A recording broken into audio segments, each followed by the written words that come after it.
ang mga kwento ng pag-ibig, kwento ng buhay at kwento ng pag-asa dito sa Barangay Love Stories. Love Stories. Saya at ginhawa ang kayang ibigay sa atin ng wagas na pag-ibig.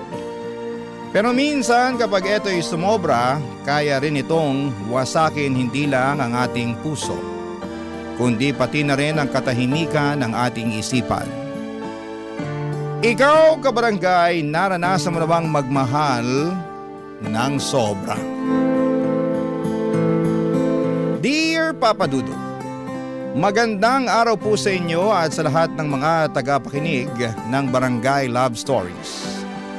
Ako po si Wilfredo pero tawagin niyo na lamang po ako sa palayaw kong Wawi. Isa po akong masugid na taga-subaybay ng inyong programa at ngayon po ay ako naman ang magbabahagi ng aking kwento. O mas tamang sabihin ang kwento ng aming pamilya. Nitong taon lang po ay nagdiwang ng karawan ng aking ina. Sa aming salo-salo ay nabanggit niya ang isang hiling na matagal na niyang gustong matupad. Na sana'y magkaroon ulit siya ng pagkakataon na makitang muli ang kaisa-isa niyang kapatid na si Tito Marlon. Papa Dudut, ang pinakaunang alaala ko kay Tito Marlon ay noong grade 1 pa lamang ako. Hinding-hindi ko siya malilimutan dahil napakalambing niya sa aming magkakapatid. At dahil ako po ang panganay na pamangkin sa pamilya, masasabi kong ako ang pinakapaborito niya. Tanda ko pa noon, kada uwi niya galing trabaho ay palagi niya akong dinadalhan ng comics na mula pa sa mga dyaryo. Tuwing bagong sahod ay hindi nawawala ang paborito naming donut na pasalubong niya. Siya na rin po ang tumayong ama ko sa maraming pagkakataon, lalo na't madalas na nasa malayong destinasyon ng tatay ko noon na nagtatrabaho bilang isang sundalo. Pero isang araw ay nagbago ang lahat, Papa Dudut. Isang hapon habang hawak ang isa na namang comics na pasalubong niya sa akin, isang nakakalungkot na balita ang ibinahagi niya sa akin, Papa Dudut.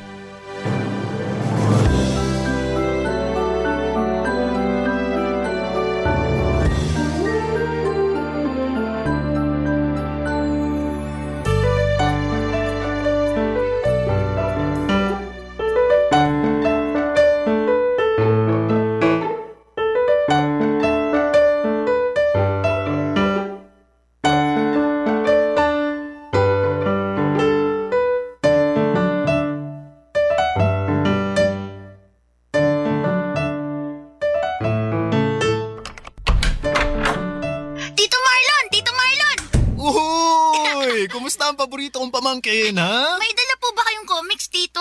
Siyempre, meron. Makakalimutan ko ba yan?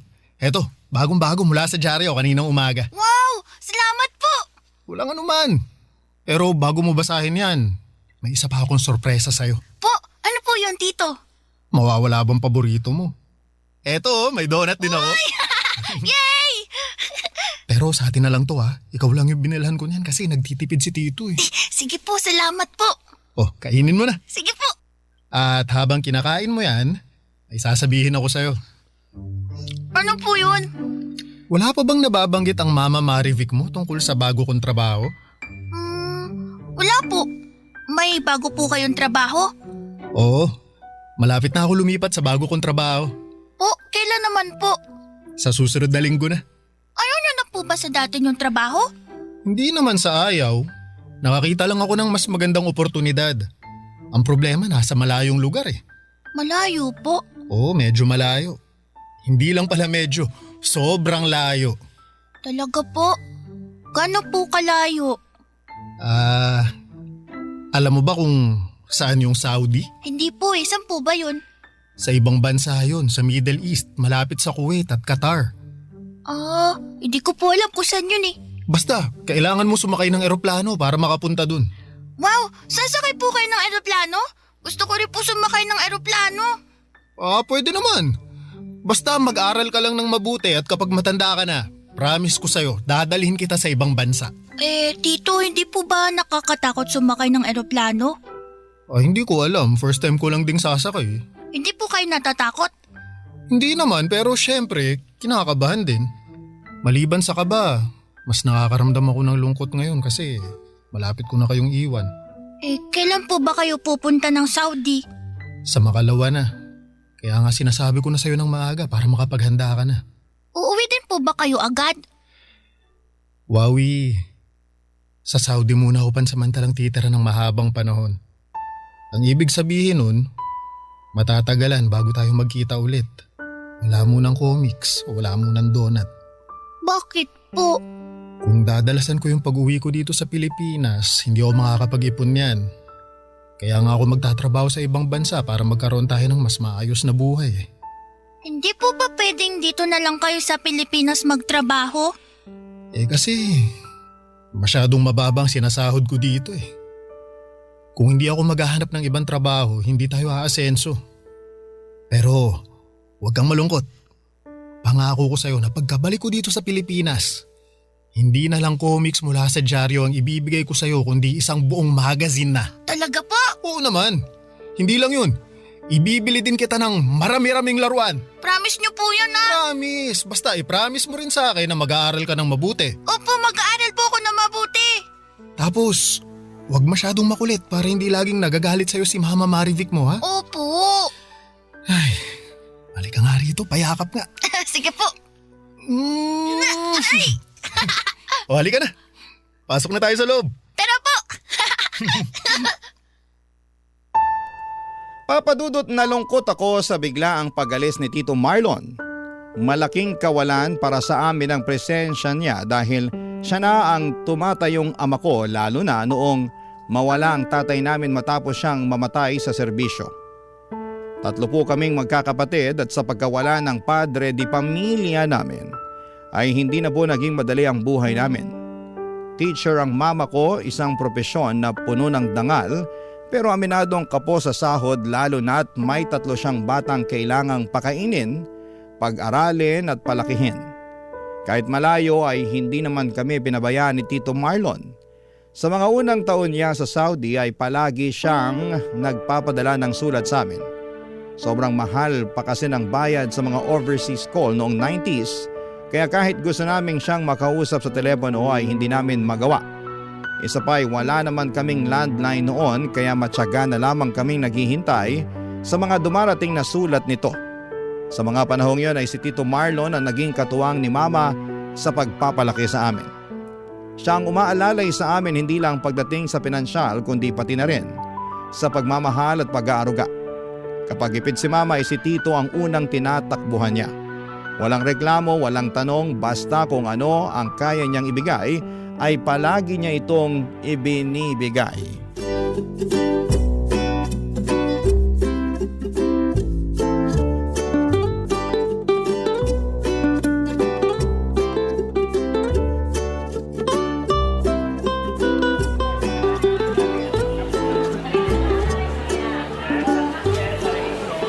Mabili po tayo ng trumpo.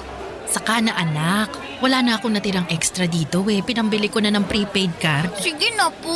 Shh, tumahimik ka muna dyan. Tatawagan ko lang ang tito mo. Si Tito Marlon po. Oo.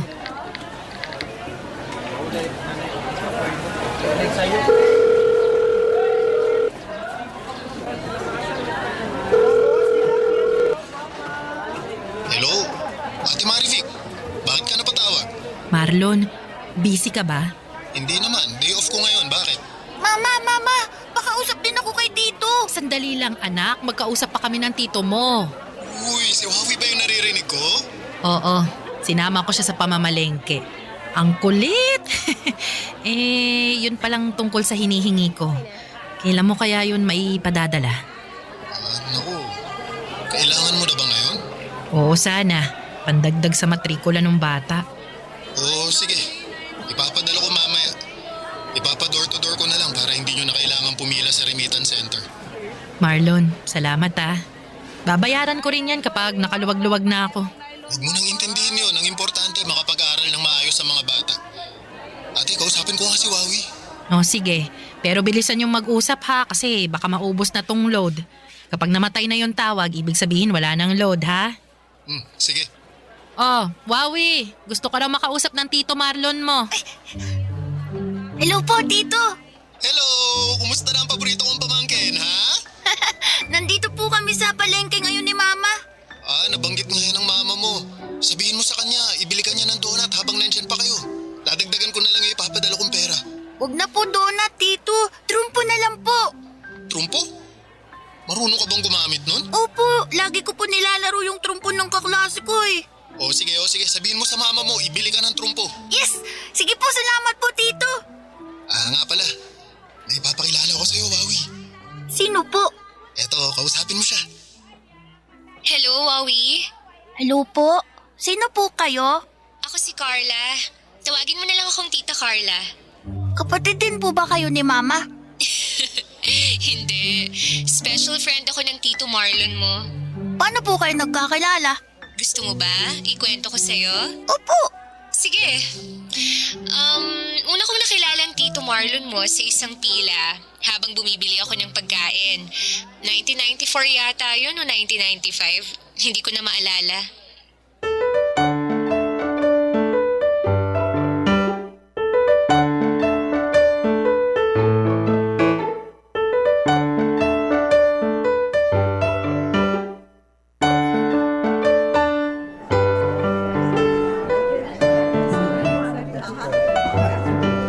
Miss, are you the last in the line?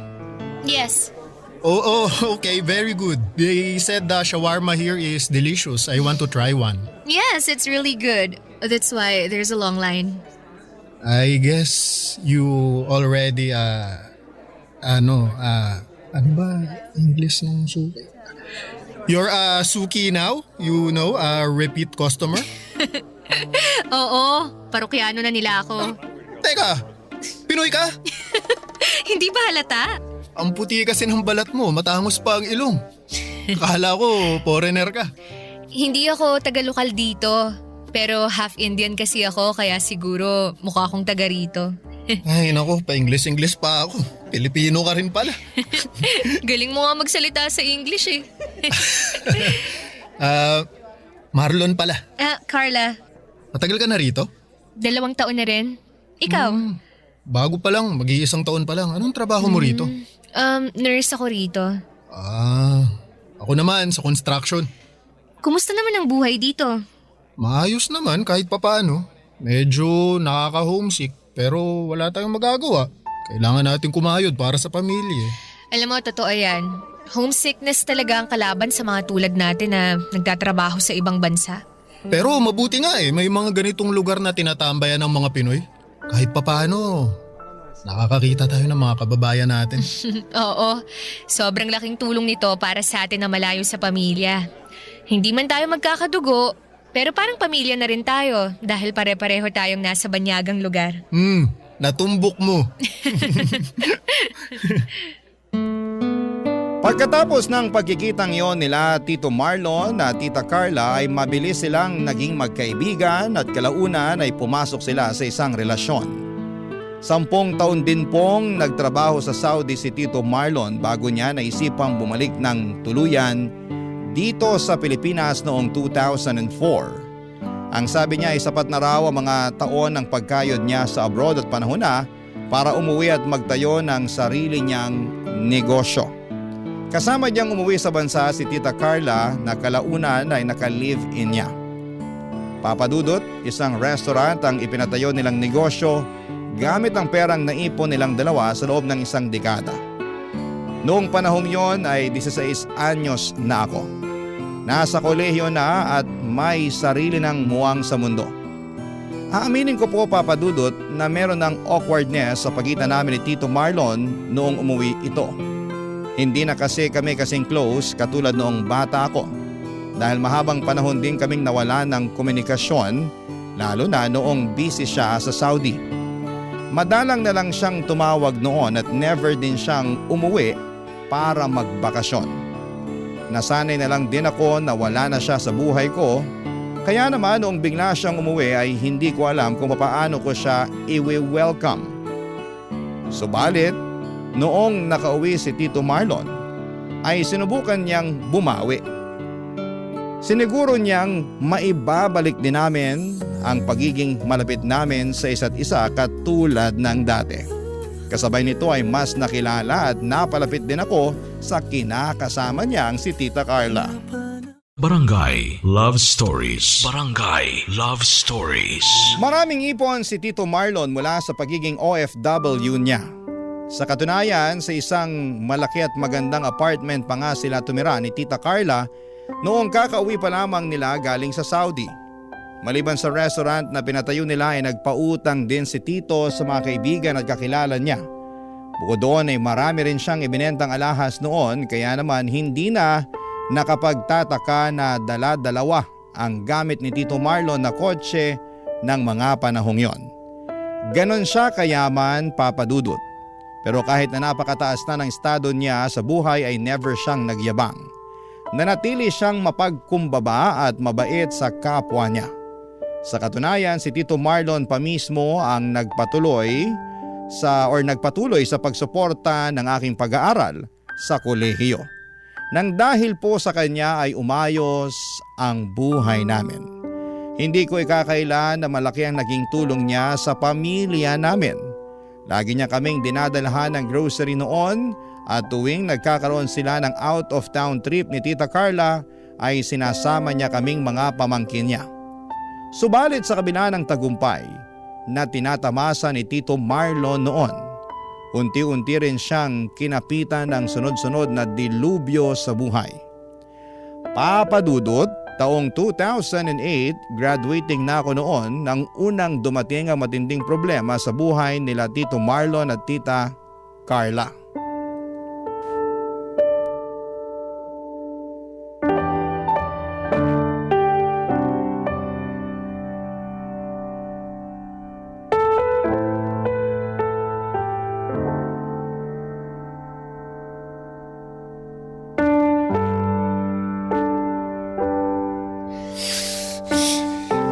Pinagbabawalan, Carla. Ang gusto ko lang gawin mo, kontrolin mo yung paglulustay mo ng pera natin. Bakit? Ikaw lang bang may karapatan sa pera natin? Hindi yun ang gusto kong palabasin. Tito Marlon? Oh, Wawi. Anong ginagawa mo rito? Nag-text po ako sa inyo kanina. Sabi ko dadaanan ko po sana yung pambayad sa tuition. Sige, sandali lang. Maupo ka muna. Salamat po. Yan! Kapag ganyang usapan, ang bilis mong magdesisyon. Labas agad ng pera. Tapos ako, bawal? Carla, mamaya na natin to pag-usapan. Hindi! Pag-uusapan na natin to ngayon. Ano? Nahihiya ka na marinig ng pamangkin mo tong pananakal na ginagawa mo sa akin? Anong pananakal? Pananakal na ba tong kagustuhan ko na magtipid tayo? Mahirap ba na maghigpit sa pera para kapag nagka-problema tayo may mahuhugo tayong panggastos? Kaya nga tayo nagpapakapagod sa Saudi para ma-enjoy natin tong buhay natin dito sa Pinas, di ba? Tapos ngayon, ayaw mong magsaya ako gamit yung sariling pera na pinaghirapan ko sa ibang bansa. Ang hirap mo namang umintindi, Carla, paulit-ulit na lang tayo. Tito, balik na lang siguro ako mamaya. Hindi, teka. Hintayin mo na yung pera, kukunin ko na. Sige po.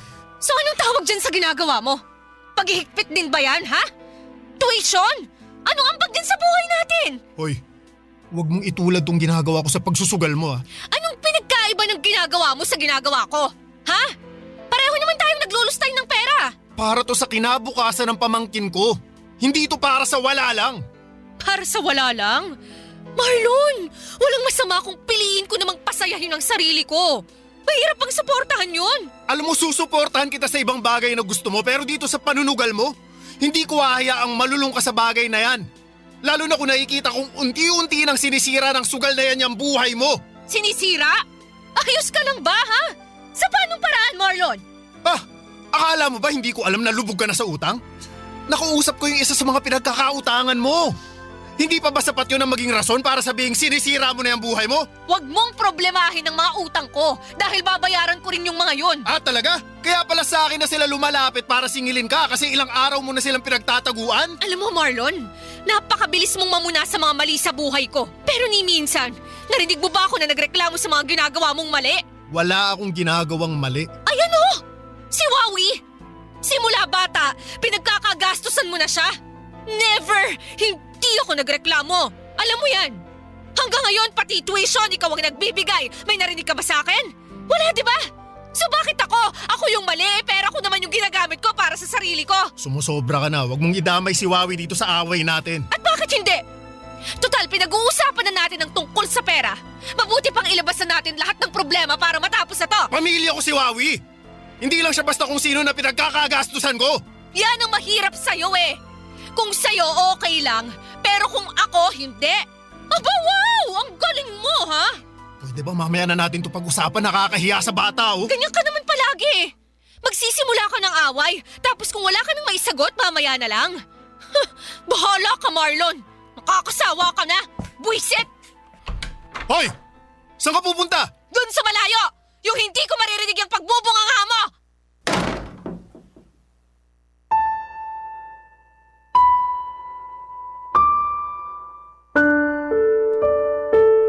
Papadudot kung ano man po ang mga narinig ko noong araw na yon ay sinolo ko na lamang po ito. Ayaw ko pong magsalita o magkwento sa ibang tao dahil alam kong makadadagdag lamang yon sa gulo. Sa halip ay tinuloy ko na lamang ang pagbubuhos ko ng atensyon sa pag-aaral ko para sa ganon ay hindi masayang ang tulong na ibinibigay sa akin ni Tito Marlon. Sa mga sumunod na taon ay nasaksihan ko kung paanong unti-unting bubagsak ang magandang buhay ni Tito Marlon. Dahil sa pagkalulong ni Tita Carla sa sugal ay nabaon sila sa utang. Ang mga ari-arian na naipundar ng dalawa ay unti-unting nawala na. Ang mga sasakyan at natitirang alahas ni Tito Marlon ay isa-isa na niyang ibinenta makabayad lamang sa utang. Hindi pa nakatulong na tinakbuhan din siya ng mga taong may utang sa kanya. Mga kaibigan na pinagkatiwalaan. Ngunit sa huli bigla na lamang naglaho na parang bulak. Ang relasyon nila Tito Marlon at Tita Carla ay mayahalin tulad ko sa isang basong puno ng crack. Konti na lang ay malapit na itong mabasag. Lagi ko silang nakikitang nag-aaway noon, Papadudot.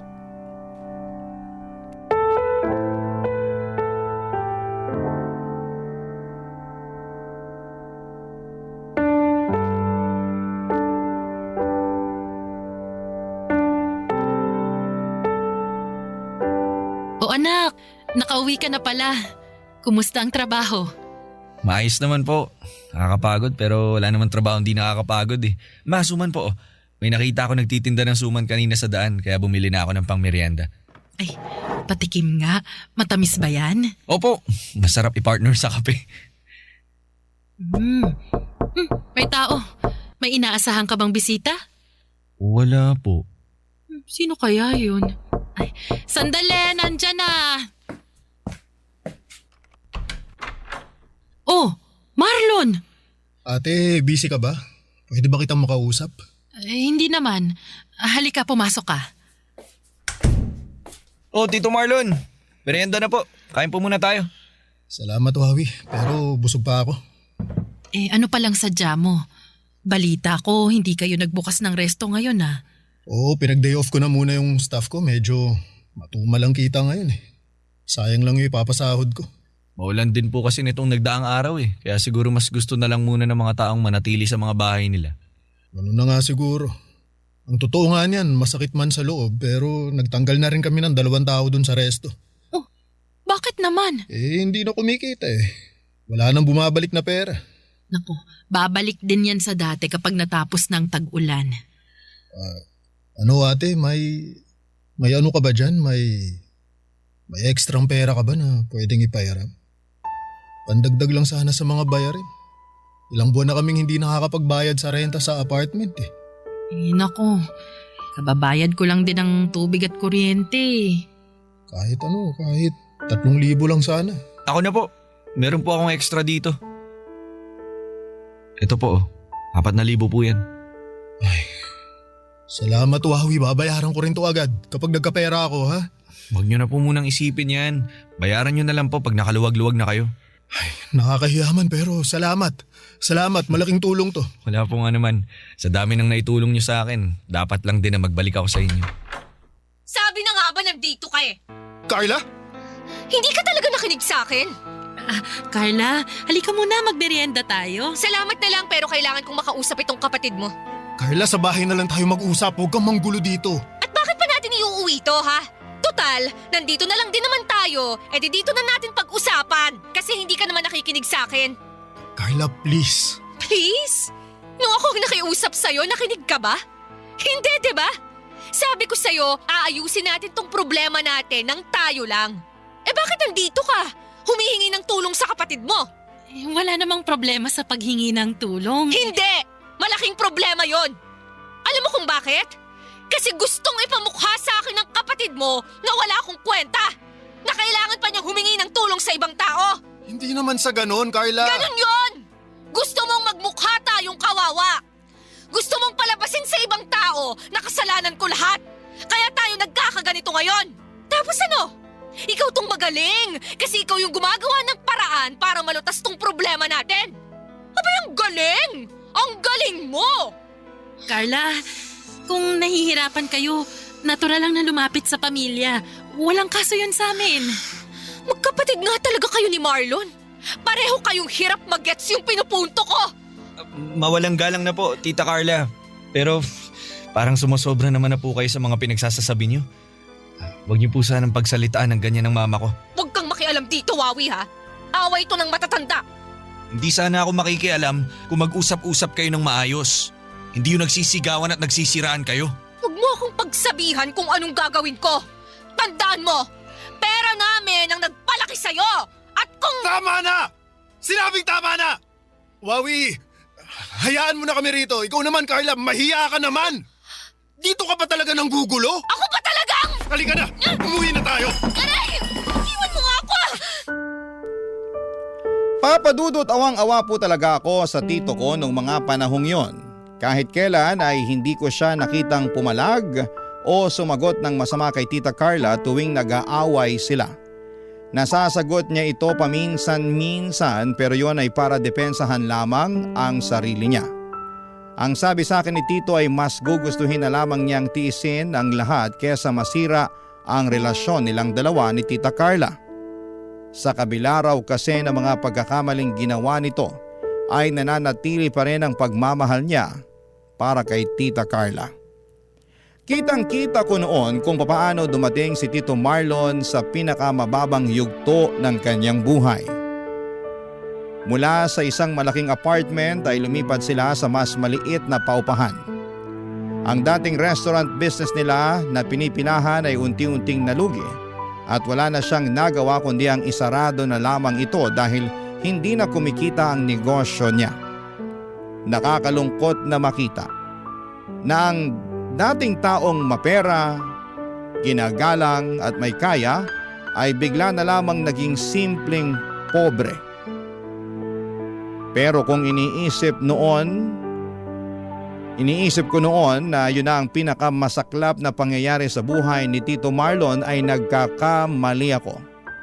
Dahil may mas ibabagsak pa pala siya, Papadudot.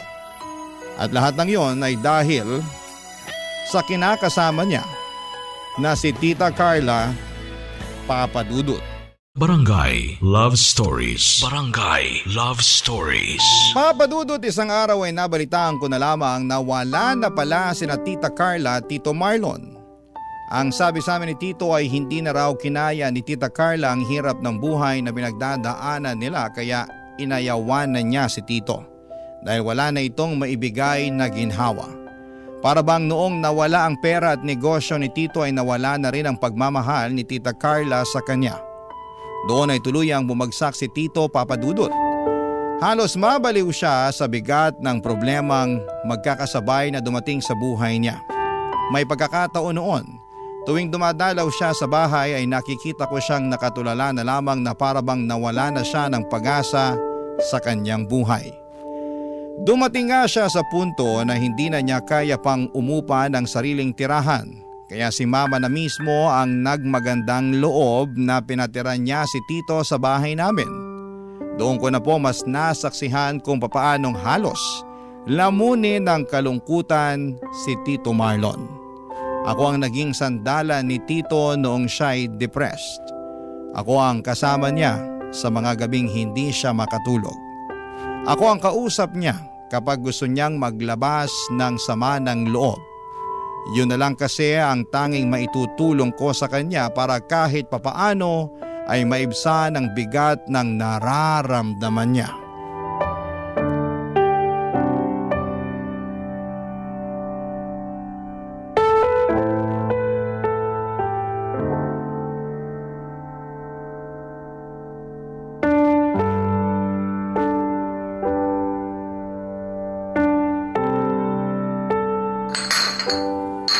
Tito, huling bote na po to. Last shot ko na to ha. Hindi. May isang bote pa dyan. Check mo sa supot, tatlo yung binili ko eh. Ay, meron pa nga. Kaya niyo pa po ba uminom? Mukhang lasing na kayo eh. Kaya ko ba? Huwag mo akong alalahanin. Sige, kayo po bahala. Pero pahinga muna tayo saglit. Mamaya na natin buksan tong isa. Para naman di mabigla tong atay natin. Nagulat nga ako, nakakasabay ka na rin sa inuman eh. Di ko akalain na darating tayo sa puntong to na maghaharap tayo sa inuman. Parang kailan lang, nung donut lang kinakain mo eh. Tapos ngayon, tumutungga ka na rin ng alak. Bilis nga po ng panahon eh. Mabilis nga. Sa sobrang bilis. Hindi ko tuloy alam kung paano napunta sa ganitong sitwasyon tong buhay ko ngayon. Patunay lang po yan na hindi natin hawak yung kapalaran natin. Di rin. Nasa atin yung desisyon kung paano natin patatakbuhin yung kapalaran natin. Bawat galaw natin may epekto yan. Bawat pasya, bawat liko. Parang domino yan na kapag nagkamali ka lang, babagsak lahat. Pero Tito, paano yung mga bagay na di natin kontrolado? Tulad ng pag-iwan sa inyo ni Tita Carla. Hindi mo naman pinili yun eh. Totoo. Totoo, may mga bagay na hindi mo hawak. Desisyon ng ibang tao, aksidente, sakit. Pero kahit hindi mo kontrolado ang sitwasyon, kontrolado mo kung paano ka tutugon. So, lumalabas na parang kalahati ng kapalaran natin tayong gumagawa. Tama! Tama! Ah. Ang kapalaran parang biyahe lang yan sa daan. Ikaw ang may hawak ng manibela pero hindi ikaw ang may hawak ng traffic at nung ulan. Ang kaya mo lang gawin, magmaneho ng maayos, umiwas sa aksidente at magdasal na makarating ka ng ligtas sa paroroonan mo. Sa tingin niyo po, wala na ba talaga kayong pagkakataon na magkabalikan ni Tita Carla? Hindi ko alam. Yun ang hindi ko hawak. Pero kung kayo yung tatanungin, gusto niyo pa rin po bang magkabalikan kayo? Oo naman. Mahal ko siya. Hindi ko nga alam kung bakit sa dami ng mga maling nagawa niya, willing pa rin akong magbulag-bulagan para sa kanya. May parang di naman po maganda yung ganong klase ng mindset. Yung hayaan nyo na lang siya magkasala. Naku, alam ko yan. Sobrang mali. Pero ganun talaga siguro kapag mahal mo ang isang tao eh. Kahit ilang ulit ka pa niyang saktan, titiisin mo lahat. Makasama mo lang siya. Hindi po ba dapat kung talagang mahal ka ng tao, di ka niya hayaang masaktan ng paulit-ulit? Tama naman. Yan ang isang bagay na isa puso mo kapag ikaw na ang umiibig ha. Huwag mo akong tularan kung ayaw mong mangyari rin sa'yo itong nangyari sa akin. May chance pa rin naman po kayo para ayusin tong estado nyo ngayon eh. Di pa naman po ito katapusan. At tulad nga sabi nyo, di ba, hawak natin ang kapalaran natin. May pagkakataon pa rin po kayo para ayusin ang inyo. Sa tingin mo? Tawagan ko kaya ngayon si Carla, no? Baka naman kaya pa naming maayos to. Ay, hindi po yun ang ibig kong sabihin. Kasi Sige na nga, tatawagan ko siya. sigurado po ba kayo? Nakainom po kayo ha? Eh di mas mainam para masabi ko ang totoong nilalaman nitong puso ko. Bahala po kayo. Tawagan ko na siya.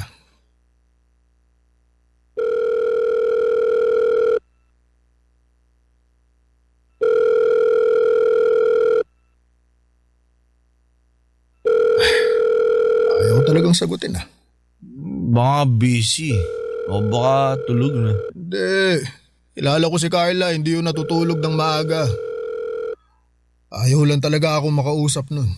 Isa lang ang ibig sabihin nito. Ano po? Ayaw na talaga niya. Halos 2 dekada. Tapos dahil lang sa pera. Itatapon na lang niya basta yung pinagsamahan namin. Naghihirap lang yung tao. Nag-alsabalutan na siya.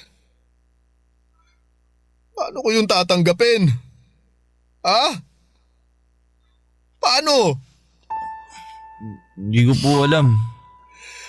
Hindi ko masabi kung ano ba yung dapat kasi wala naman po ako sa sitwasyon niyo para maintindihan ko yung pinagdadaanan niyo eh.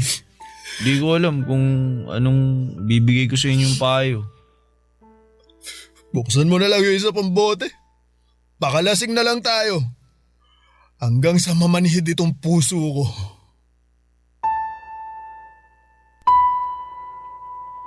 Dahil sa sunod-sunod na masasamang pangyayari sa buhay ni Tito Marlon, ay mabilis na nagbago ang ugali nito.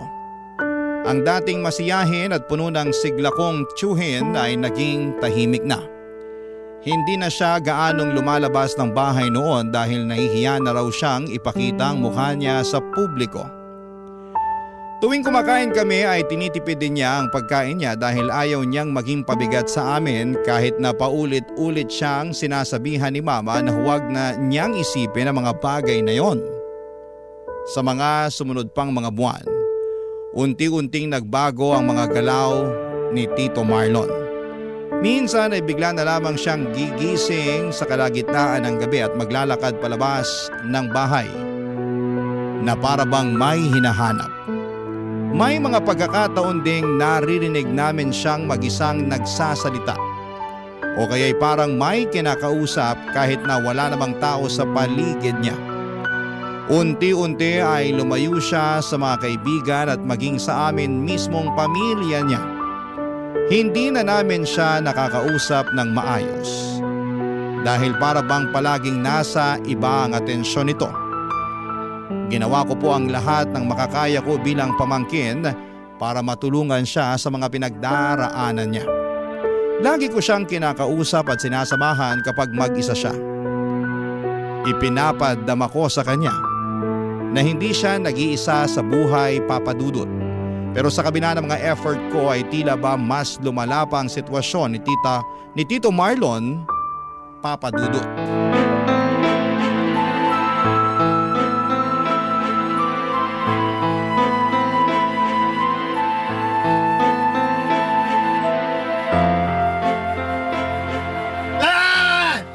Bitawan niyo ako! Ano yun? Bitawan sa akin! Ano yung ingay na yun? Lumabas ka dito, bilis! Tulungan mo kami! Bitawan niyo ako! Ma! Ano yun? Bakit? Sabing bitawan niyo ako eh! Ang Tito Marlon mo! Ha? Tito! Bakit po kayo nakaubad? Tsaka anong ginagawa ng mga tano dito, Ma? Hindi ko nga alam eh. Bigla na lang silang dumating na ganyan na si Marlon. Nireport po siya ng mga tao sa palengke. Tumatakbo daw po siyang nakaubad eh. Diyos ko, Marlon, ano ba tong pinaggagawa mo? Pero bakit po siya nakagapos? Eh, nagwawala po eh. Nasuntok nga niya po ako sa mukha oh. Hindi ako nagwawala! Hindi niyo lang ako naiintindihan! Marlon, huminahon ka! Pasensya na po sa bala. Kami na pong bahala sa kanya. Maraming salamat po. O eh, pakibantayan na lang po siya sa susunod ha. Opo, salamat. Pasensya na po ulit. Halika na, pumasok na tayo. Hindi! May gagawin pa ako sa labas eh! Tito, magbihis na po muna kayo. Para umalmay ang isip nyo. Tara na po sa loob. Pawis na po kayo. Magbibihis lang ako. Tapos lalabas na ako. Opo, sige. Kayo na po bahala. Kayo pong bahala. Tayo na. Marlon naman! Ano na bang nangyayari sa'yo, ha? Bakit mo naman to ginagawa sa sarili mo? Huwag kayong maniwala sa pinagsasasabi ng tao yun. Hindi ako nagwawala. Pero hindi maganda yung ginagawa mo, naghuhubad ka sa harapan ng maraming tao. Naiinitan ako eh. Gusto ko na magpahinga. Pupunta na ako sa kwarto. Sige po, mabuti pa nga po. Ma, ako na bahala kay Tito. O sige, bantayan mong maigi ang tito mo, ha? Huwag na huwag mong hahayaang makalabas. Hindi natin alam ano pang pwede niyang gawin.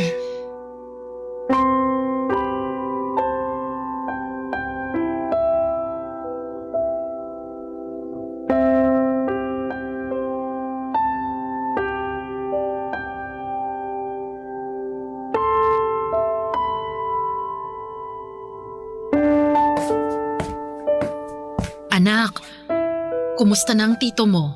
Nagpapahinga na po siya sa kwarto, Ma. Mabuti naman. Kanina pa ako hindi mapakali. Ano po bang ginagawa niya sa palengke? At bigla po niyang naisipang lumabas hindi naman siya lumalabas ng bahay. Hindi ko nga alam eh. Hindi ko naman siya napansin na lumabas kanina. Akala ko nasa kwarto lang siya. Nagulat na lang ako nung bigla siyang dalhin dito ng mga tanod. Akala ko nga kung ano nangyayari kanina eh. Wowie, nag-aalala ako para sa tito mo. Para bang iba na yung mga ginagalaw niya eh. Para bang nababaliw na siya? ayoko mang aminin pero parang gano'n na nga yung nakikita ko. Nag-aalala lang ako na baka kung anong magawa niya sa sarili niya. Kung hindi man sa sarili niya, sa ibang tao. Hindi po natin alam kung ano ba talaga ang totoong pinagdadaanan ni Tito Marlon. Base sa mga nakikita ko, baka hindi pa rin talaga niya matanggap yung pag-iwan sa kanya ni Tita Carla. Pati na rin yung biglaang pagbabago ng buhay niya. Baka hindi na nakayanan ng utak niya yung mga nangyayari. Ano bang pwede nating gawin sa kalagayan niya ngayon? Di po kaya mas maganda kung magpakonsulta na lang tayo sa espesyalista? Kung totoo mang nagkakaroon siya ng problema sa pag-iisip, mabuting agapan na natin yun. Baka naman may ibang paraan pa. Ayokong ipasok si tito mo sa mental eh. Ma, hindi naman agad ibig sabihin na ipapasok siya sa mental hospital pag nagpakonsulta tayo. Pwede namang dalhin muna siya sa doktor para matingnan kung ano ba talaga ang kalagayan niya. Kausapin ko kaya si Carla. Baka sakaling siya ang makatulong kay Marlon. Hayaan niyo na po si Tita Carla. Baka mas lalo lang lumala ang sitwasyon pag dinamay pa natin siya dito eh. Isa siya sa mga dahilan kung bakit nagkakaganon si Tito kaya di siguro magandang ideya kung pagtagpuin ulit silang dalawa. Kung bakit naman kasi ganito pang naging takbo ng buhay nilang dalawa eh. Huwag na po natin problemahin ang tapos na. Mag-focus na lang po tayo kay Tito dahil mas kailangan niya tayo ngayon. O sige, kakausapin ko siya kapag kumalma na siya. Sana pumayag siya sa plano natin. Susubukan ko rin po siyang kausapin kapag may oras. Kailangan niya to. Kailangan niya tayo.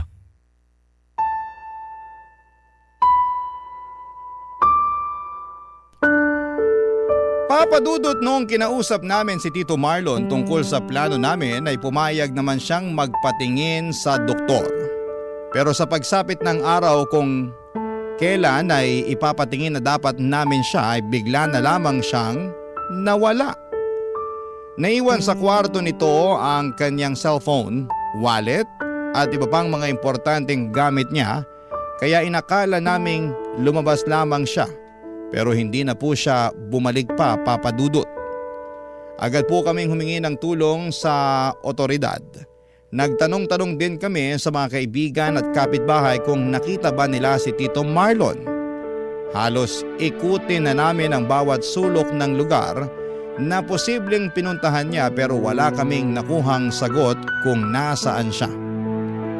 Noong sumikat na ang social media ay sinubukan ko rin siyang hanapin doon. Pero biguan pa rin ako. 14 na taon na ang lumipas simula noong huli naming nakita si Tito Marlon. At hanggang ngayon ay wala pa rin kaming balita tungkol sa kanya. Hindi nga po namin sigurado kung buhay pa ba siya o wala na siya sa mundong ito. Sa kabila ng lahat ng ito ay nananatili pa rin ang pag-asa sa puso namin na darating din ang araw na magkikita-kita pa rin kami. Papa Dudut, ito na po ang wakas ng kwento ko. Maraming salamat po sa inyo at sa lahat ng bumubuo ng inyong programa. Ang inyong forever, kapuso at kabarangay, Wawi. Anong say mo sa Barangay Love Stories na ito? Pagkwentuhan natin sa comment section yan.